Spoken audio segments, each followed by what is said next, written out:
a rien à perdre, on ira jusqu'au bout. Ouvre les yeux derrière les apparences. Envie de croire à la seconde chance. Et quand Nous, à présent, on va quitter cet endroit, on va descendre sur terrain, d'abord rencontrer le point focal qui permet à ce que ces femmes soient répertoriées et puis alignées pour des interventions chirurgicales. Et puis, on va descendre complètement à l'hôpital pour rencontrer le médecin. Ne soyez pas surpris qu'on soit bien médecin, nous aussi. Alors voilà, mesdames et messieurs, restez avec la télévision Océan Pacifique, vous resterez toujours informés. Et bien sûr, Santé pour la vie, votre émission vous accompagne partout où vous êtes. Et bien sûr, n'hésitez pas d'entrer en contact avec nous si vous avez des problèmes avec des fistules. Nous, on va remonter l'information à la filière et bien sûr, vos cas seront pris en charge. Nous, on vous dit grandement merci.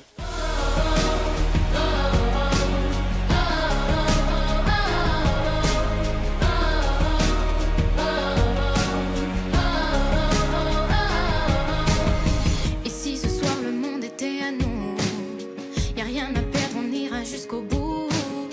Ouvre les yeux derrière les apparences. Envie de croire à la seconde chance. Bonjour. Bonjour, bien-aimés journalistes. On vous appelle comment? On m'appelle Pasteur Joël Kamango Mpemba. Oui, pasteur, nous vous croisons ici à l'hôpital général de Lukelenge, chez les sœurs franciscaines. Alors, qu'est-ce que vous faites exactement ici? Bon, je suis venu pour suivre des cas que j'ai transférés ici. Oui. Parce que normalement, les cas de fistule se passent dans mon hôpital qu'on appelle Centre Salem.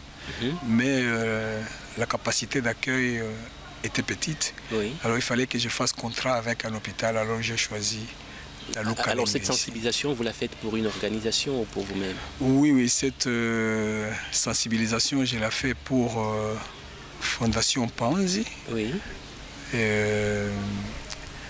En connexion avec eux, parce que moi, je suis ici leur personne de contact. Hein. Vous êtes personne de contact de l'hôpital général de Mpanzi? De Panzi, oui. Alors, comment est-ce que vous avez rencontré? Où est-ce que vous avez croisé l'hôpital? Chaque 2 ans ou chaque année, je vais normalement dans l'Est, à Bukavu, dans notre communauté, là où je vais pour des conférences ou parfois pour les assemblées ou les conseils d'administration, parce que j'en suis membre. Oui. C'est là notre siège. Hein. En attendant, là-bas aussi, il y a beaucoup d'infrastructures, parmi lesquelles l'hôpital de Panzi. Alors là, il y a le docteur, le professeur Mukwege. Je l'avais rencontré bien longtemps. Nous nous sommes connus, nous sommes tous pasteurs, parce qu'il est aussi un pasteur de notre communauté. Ainsi, dans les conférences et tout ça, nous nous sommes rencontrés dans une des assemblées et dans le département des œuvres médicales. C'est là où j'ai aussi bien fait intimité avec lui. Oui.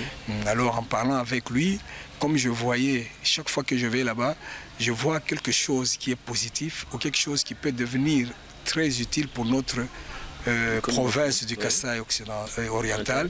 Alors, je prends, je les porte ici. Et alors, à ce moment-là, j'ai vu qu'il faisait les fistules, il y avait vraiment des choses très intéressantes. On pouvait apaiser la douleur des femmes. Alors, j'ai commencé à entamer une démarche avec lui pour qu'il puisse aussi venir vers ici et pouvoir aussi réparer les femmes qui étaient ici. Alors, il m'avait demandé si réellement ces femmes existaient. Alors, il m'a dit, passe par une FPA. Si tu trouves qu'il y a de ces femmes là-bas, alors nous allons faire une action chez vous. Je suis venu ici, j'ai vu un FPA, j'ai vu d'autres médecins. Ils m'ont dit que ça n'existait pas.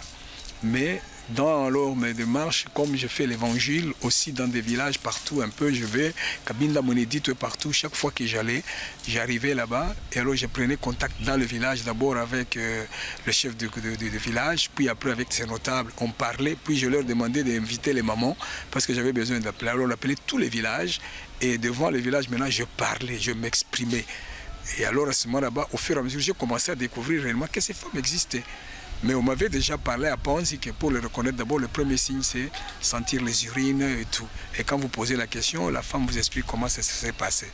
Alors, par ces premiers signes, j'ai commencé à repérer. J'en ai repéré beaucoup.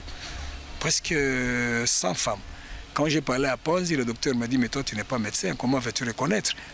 Alors, il doutait. Et comme INFP avait donné son avis là-bas, il doutait.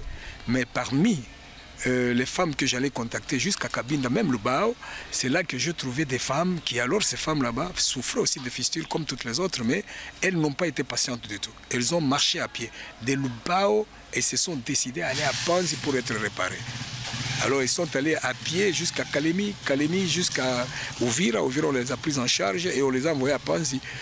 Alors là à Panzi maintenant, moi je suis allé aussi à Bukavu et on me dit non, regarde tes sœurs sont ici. Et je suis allé les voir justement, les 3 femmes. Et à partir de ce temps là-bas déjà, ils ont cru et elles-mêmes ont essayé un peu d'accentuer aussi l'existence de ces femmes. Ils ont révélé réellement que nous sommes nombreuses là-bas, nous souffrons, nous savons à quel sein nous vouer. Et c'est à partir de ce jour-là que le prof Mukwege et le docteur a organisé ensemble avec moi et d'autres médecins, nous sommes venus ici déjà en sensibilisation, en campagne de sensibilisation. Et quand nous sommes arrivés ici, nous avons commencé par Lusambo, nous sommes venus ici en Boudjima, dans les périphéries, à la radio, à la télé, à Cabinda, à Lubao, Nyenyempi, jusqu'à Moneditu et même Ngandandjika. Et heureusement, ces temps-là, après la campagne, réellement, ils se sont rendus compte qu'on a trouvé près de 180 femmes.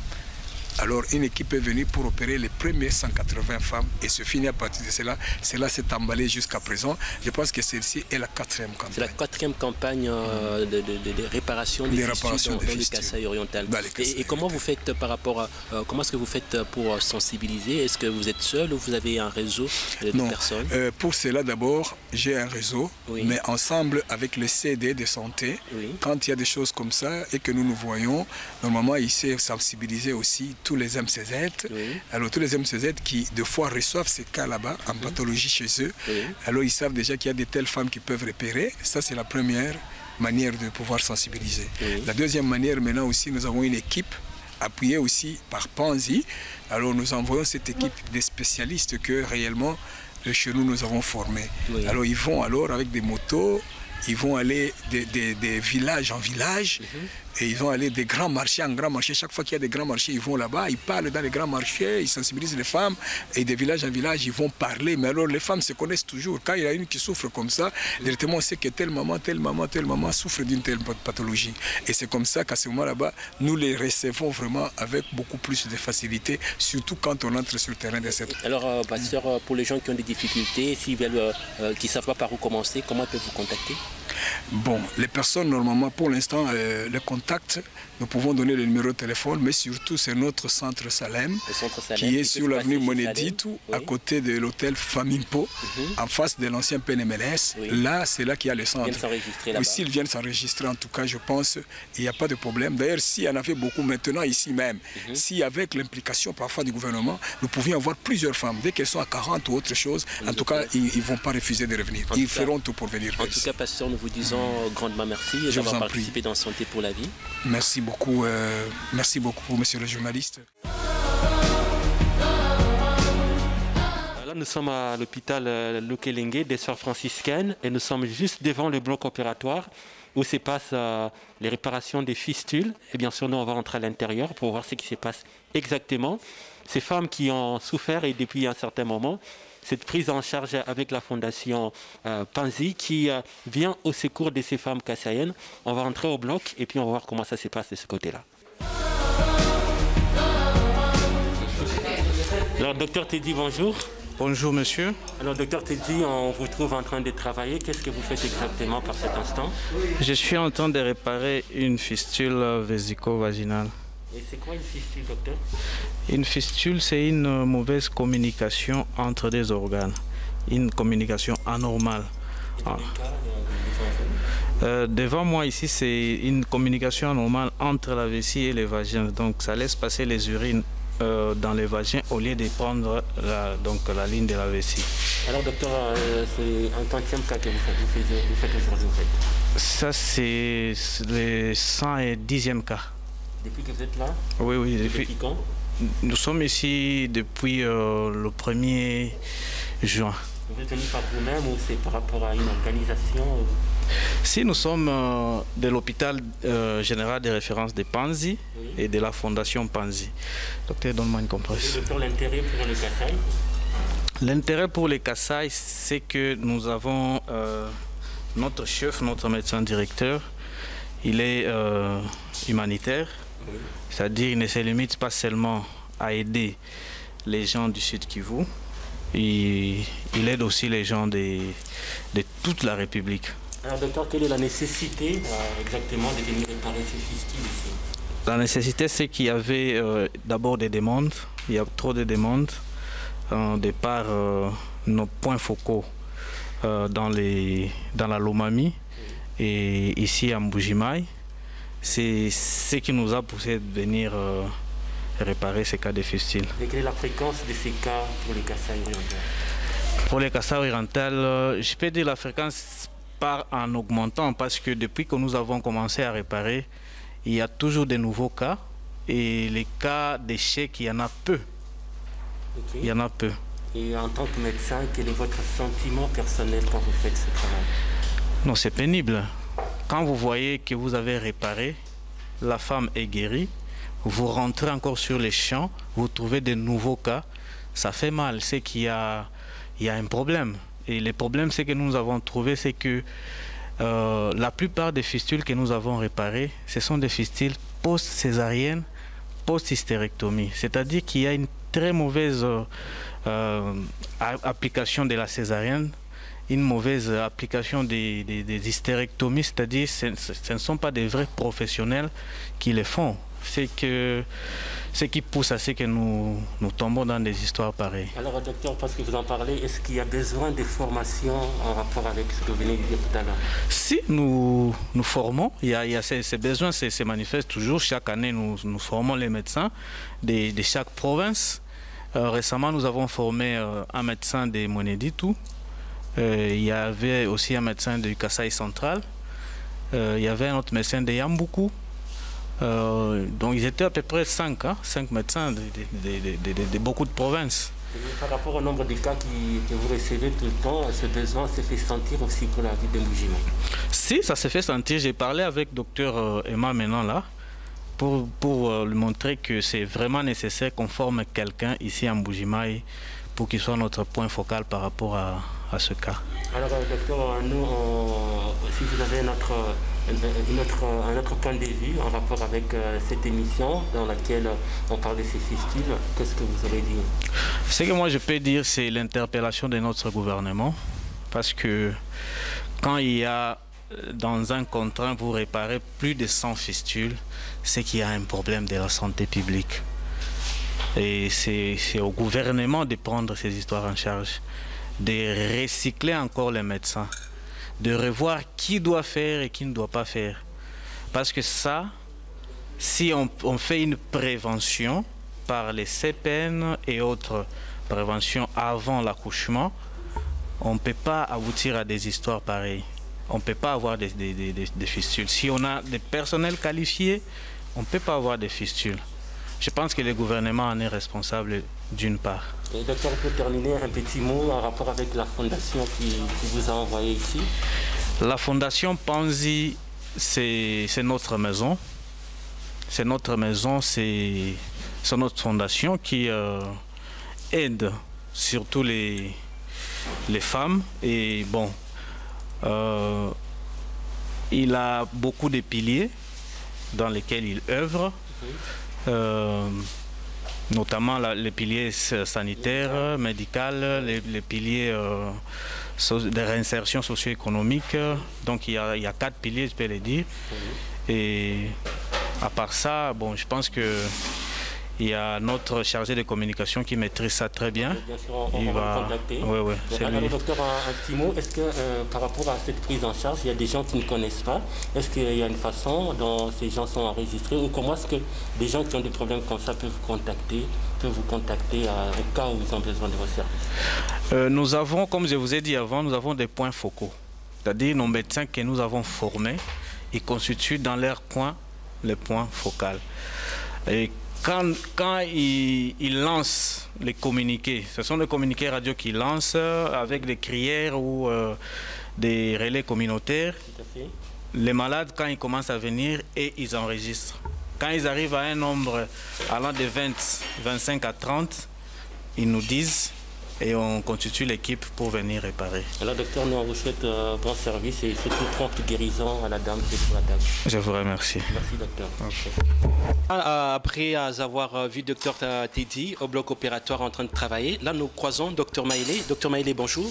Bonjour. Alors docteur Maélé, nous sommes là dans l'hôpital de Lukelenge chez les Sœurs franciscaines où vous êtes là depuis un certain moment. Et qu'est-ce que vous faites exactement ici?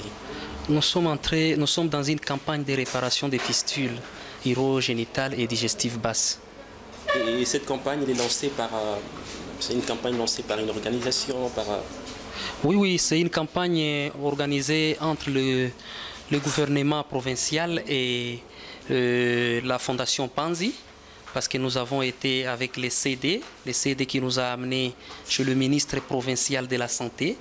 Donc, tout le gouvernement est au courant que la campagne a été lancée pour dire qu'on est sous la responsabilité des autorités de la province.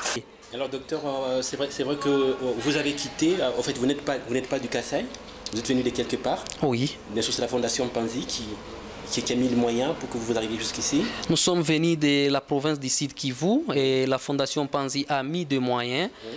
Pour le transport, pour les médicaments que ces femmes sont en train d'utiliser. Qu'est-ce que ça vous a fait quand vous a dit que voilà, docteur, vous partez dans le Kassai et puis dans la Lomami pour traiter des fistules?